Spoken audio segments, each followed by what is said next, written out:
सरकार ने कहा था कि नौजवानों के रोजगार के लिए हम लोन लाएंगे, लोन भी दिया। पिछले 10 साल से सर पैसा बांटा जा रहा है। बताया था कि ये लोग सब्सिडी देंगे, उन लोगों ने वो पैसा वापस भी किया, उनकी सब्सिडी नहीं आई। डिप्रेशन का शिकार है, न लोन अदा कर पा रहे, उस उम्मीद में है कि हमारा पैसा कब वापस आएगा। सरकार रोड बनाना चाहती है, मुआवजा दे ही नहीं रही है। पुरानी जमीनों का मुआवजा अभी तक नहीं मिला और नई जमीन कहते हैं कि स्टेट लैंड होगी तभी निकलेगी। फॉरेस्ट क्लियरेंस नहीं मिलती है, कई सालों से फॉरेस्ट क्लियरेंस की वजह से आज तक रोड नहीं बने। मैं चाहता हूं इस ऐवान से, इस सदन से वो काम हो। लोगों की आप मलकियत जमीनें छीन रहे, उनके मकानातों को उजाड़ दिया, कई सालों से मुआवजा उनका नहीं दिया, लेकिन जंगलात आने की वजह से जंगलात की क्लियरेंस नहीं ला पाते हैं।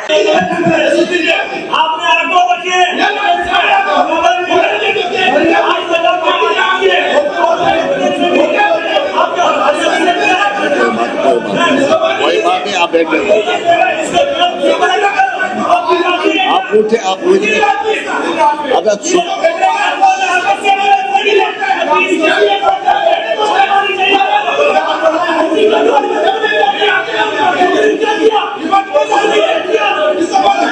लेबर एंड एम्प्लॉयमेंट की जहां तक मैं बात बताना चाहूंगा, मजदूर तबका बहुत है सर। आज मैं कल की बात बता रहा हूं, कल होली का दिन था, महाकुंभ में मेला था। मेरे 2 नौजवान सर, अजीत कुमार और विजय शर्मा, जिनके बारे में मैंने यूपी सरकार से उम्मीद की थी, रात को उन्होंने लाश नहीं दी, जिनकी उम्र एक की 20 साल है और एक की 21 साल है। रोजगार मांगने के लिए गए थे, उम्मीद से गए थे, वहां पर मौत होगी, लाश भी नहीं ले आए सर हम। मैं कहना चाहता हूं लेबर के बारे में कि इनके वेजेस को यहां पर बढ़ाया जाना चाहिए। हमारे यहां कश्मीर की कंपनी, कश्मीर के अंदर जो कंपनी काम कर रही है, प्रोजेक्ट बना रही है, वहां पर अगर 40,000 या 30,000 एक लेबर को तनख्वाह मिलती है, सैलरी सर, और वहीं हमारे खिताई चनाब के अंदर, जम्मू डिवीजन के अंदर कुछ लोग ठेकेदारी कर रहे हैं और वही कंपनी, वही काम, वही प्रोजेक्ट, और उस आदमी को 15,000 दिया जा रहा है। 25,000 का घोटाला, ऊपर से ठेकेदारी हो रही है। मेरे पास सारे सबूत है, मैं इस अहवाल में उन्हें जमा भी करूंगा, एजेंसीज को भी दूंगा। कहां से हमारा जो है नौजवान साहब तरक्की करेगा, कहां से हमारा जम्मू कश्मीर खुशहाली की ओर बढ़ेगा। और हमारे यहाँ जो प्रोजेक्ट है लोकल लेवल पे, लोकल्स को जो है सर प्रायोरिटी मिलनी चाहिए। हमारे इलाके के अंदर पावर प्रोजेक्ट बनने जा रहे हैं, प्रोजेक्ट बनने जा रहे हैं। मैं चाहता हूं कि बाहर के लोग वहां आकर धांधली ना करें और कोई पॉलिटिकल प्रेशर ना पड़े। मैंने अपनी आवाम को कहा है, जिन लोगों की जमीनें खोदेंगे, जिन पहाड़ों पे ये लोग कब्जा करना आएंगे, जहां से ये रेवेन्यू जनरेट करेंगे, अपने घरों को बनाएंगे, वहां से हमें अगर रोजगार नहीं मिलेगा। सर लोकल लेवल पे टेंडर कराने बड़े जरूरी है और एक टीम बनाई जानी चाहिए जो रॉयल्टी ले, और रॉयल्टी के अंदर बहुत धांधली है। मैं चाहता हूं डिप्टी सीएम के नोटिस में ये बात लाना चाहूंगा, रॉयल्टी देखने वाली एक टीम हो ताकि उससे रेवेन्यू जनरेट किया जाए, क्योंकि पिछले 4-5 साल में रॉयल्टी में जो धांधली हुई है आप अंदाजा नहीं कर सकते हैं। मैं उसमें आरटीआई लगाने वाला हूं और पता करूंगा कि इलीगल माइनिंग या माइनिंग जो लीगलाइज है उससे रॉयल्टी कितनी उठाई गई है। और मैं डिप्टी सीएम साहब से उम्मीद करूंगा कि आने वाले बजट में इजाफे में माइनिंग का एक बहुत बड़ा योगदान रहना चाहिए। सर पीडब्ल्यूडी की बात है, टेंडरिंग टाइम पे नहीं होती है। जिस तरीके से हमारे एक दोस्त ने कहा, बहुत अच्छी बात कही, 3 महीने के अंदर हमारे काम होते हैं, लेकिन जब टाइम पे टेंडरिंग नहीं होती है तो काम शुरू ही नहीं होते, ना वो कभी खत्म होते हैं। और उसके अलावा सर क्वालिटी ऑफ वर्क, इसमें आरएनबी हो या पीएमजेएसवाई हो, सर सरकार रोड बनाना चाहती है, मुआवजा दे ही नहीं रही है। पुरानी जमीनों का मुआवजा अभी तक नहीं मिला और नई जमीन कहते हैं कि स्टेट लैंड होगी तभी निकलेगी। फॉरेस्ट क्लियरेंस नहीं मिलती है, कई सालों से फॉरेस्ट क्लियरेंस की वजह से आज तक रोड नहीं बने। मैं चाहता हूं इस ऐवान से, इस सदन से वो काम हो। लोगों की आप मलकियत जमीनें छीन रहे, उनके मकानातों को उजाड़ दिया, कई सालों से मुआवजा उनका नहीं दिया, लेकिन जंगलात आने की वजह से जंगलात की क्लियरेंस नहीं ला पाते हैं। मैं इस हाउस से उम्मीद करूंगा कि जंगलात का डिपार्टमेंट सरकार का है और सरकार अगर इजाजत नहीं देती है, कहीं ना कहीं ये कमजोरी है सर हमारी।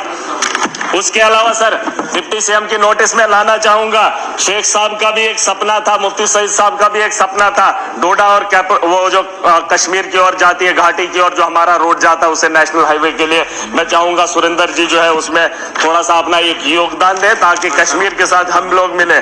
उसके अलावा sir labour labour and employment की जहां तक मैं बात बताना चाहूंगा, मजदूर तबका बहुत है सर। आज मैं कल की बात बता रहा हूं, कल होली का दिन था, महाकुंभ में मेला था। मेरे दो नौजवान सर, अजीत कुमार और विजय शर्मा, जिनके बारे में मैंने यूपी सरकार से उम्मीद की थी, रात को उन्होंने लाश नहीं दी, जिनकी उम्र एक की 20 साल है और एक की 21 साल है। रोजगार मांगने के लिए गए थे, उम्मीद से गए थे, वहां पर मौत होगी, लाश भी नहीं ले आए सर हम। मैं कहना चाहता हूं लेबर के बारे में कि इनके वेजेस को यहां पर बढ़ाया जाना चाहिए। हमारे यहां कश्मीर की कंपनी, कश्मीर के अंदर जो कंपनी काम कर रही है, प्रोजेक्ट बना रही है, वहां पर अगर 40,000 या 30,000 एक लेबर को तनख्वाह मिलती है, सैलरी सर, और वहीं हमारे खिताई चनाब के अंदर, जम्मू डिवीजन के अंदर कुछ लोग ठेकेदारी कर रहे हैं और वही कंपनी, वही काम, वही प्रोजेक्ट, और उस आदमी को 15,000 दिया जा रहा है। 25,000 का घोटाला, ऊपर से ठेकेदारी हो रही है। मेरे पास सारे सबूत हैं, मैं इस अहवाल में उन्हें जमा भी करूंगा, एजेंसीज को भी दूंगा। कहां से हमारा जो है नौजवान सर तरक्की करेगा, कहां से हमारा जम्मू कश्मीर खुशहाली की ओर बढ़ेगा। जहां के नौजवान काम भी करता है, उससे उसका कमाया हुआ रोजगार भी छीना जा रहा है। आप लेबर और एम्प्लॉयमेंट की बात क्या ही करें। मैं सर इस ऐवान से उम्मीद करूंगा इसमें थोड़ा सा बेहतर माहौल बनाया जाए और लोगों के ये जो नौजवान है उनके बारे में सोचा जाए। और हमारे यहाँ जो प्रोजेक्ट है लोकल लेवल पे, लोकल्स को जो है सर प्रायोरिटी मिलनी चाहिए। हमारे इलाके के अंदर पावर प्रोजेक्ट बनने जा रहे हैं, प्रोजेक्ट बनने जा रहे हैं। मैं चाहता हूं कि बाहर के लोग वहां आकर धांधली ना करें और कोई पॉलिटिकल प्रेशर ना पड़े। मैंने अपनी आवाम को कहा है, जिन लोगों की जमीनें खोदेंगे, जिन पहाड़ों पे ये लोग कब्जा करना आएंगे, जहां से ये रेवेन्यू जनरेट करेंगे, अपने घरों को बनाएंगे, वहां से हमें अगर रोजगार नहीं मिलेगा तो बड़े पैमाने पर सर, मैं अभी खत्म कर रहा हूं, इंडस्ट्रीज पे आ रहा हूं। इंडस्ट्रीज से कोई फायदा नहीं है। अभी किसी ने कहा लखनपुर के बारे में सोचा जाना चाहिए। हमारे यहाँ ईंटों के भट्ठे हुआ करते थे जम्मू के अंदर, वो बंद पड़े हैं, उन्हें खिरा दिया गया है। ईंट पंजाब से आ रही है, शरेआम लखनपुर से क्रॉस हो रही है। हमारा सरिया नहीं बिक रहा है, सीमेंट नहीं बिक रहा है, क्योंकि पंजाब और हरियाणा से जो चीजें आ रही है वो डायरेक्ट लोगों को सस्ती दामों में मिल रही है, या फायदा हो रहा है। हमारा यहाँ लोकल जो है ठप हुआ है। ये सवाल मैं इन लोगों से पूछना चाहता हूँ। वही महाराजा का सपना था, उसने कहा था पंजाब का आदमी यहाँ पे कारोबार न करे, दिल्ली का आदमी यहाँ कारोबार न करे, क्योंकि हमारे लोगों को जो है यहाँ मुश्किल है, जमीन की कमी है। जिस जमीन से हम पैदावार कर सकते, रेवेन्यू जनरेट कर सकते, उसी जमीन को बचाने के लिए और इन नस्लों को बचाने के लिए महाराजा का सपना था, जिस सपने को तोड़ा गया और ये लोग तालियां बजाने लगे थे। सर मैं बात खत्म कर रहा हूं सर, मैं बात खत्म कर रहा हूं। और सर मोदी सरकार नहीं, सर सरकार ने कहा था कि नौजवानों के रोजगार के लिए हम लोन लाएंगे, लोन भी दिया पिछले 10 साल से। सर पैसा बांटा जा रहा है, बताया था कि ये लोग सब्सिडी देंगे, उन लोगों ने वो पैसा वापस भी किया, उनकी सब्सिडी नहीं आई, डिप्रेशन का शिकार है, ना लोन अदा कर पा रहे हैं। उस उम्मीद में है कि हमारा पैसा कब वापस आएगा। सर बात खत्म ही करूंगा, सर बात खत्म ही करूंगा। मैं चाहूंगा इन लोगों को बता दो सर, सर सर सर इन्होंने कठुआ के अंदर बीजेपी का कार्यालय बन रहा है, जो इलीगल वहां पे जो कंस्ट्रक्शन हो रही है वो सरकारी जमीन पे हो रही है, और ये कह रहे हैं कि कुछ कंपनी जो है वहां पर जो है कब्जा कर रही है। इनके दौर में ये सारी चीजें हुई है, इनको सवाल पूछने का कोई अधिकार नहीं है। ऑटो की एम्बुलेंस कठुआ में चल रही है, जिसकी स्पीड 30 किलोमीटर है, 30 किलोमीटर है सर। उसमें मरीज कब जो है जम्मू के हॉस्पिटल में पहुंचेगा? 30 किलोमीटर की स्पीड से जो है ये लोग नहीं चलेंगे सर। Thank you.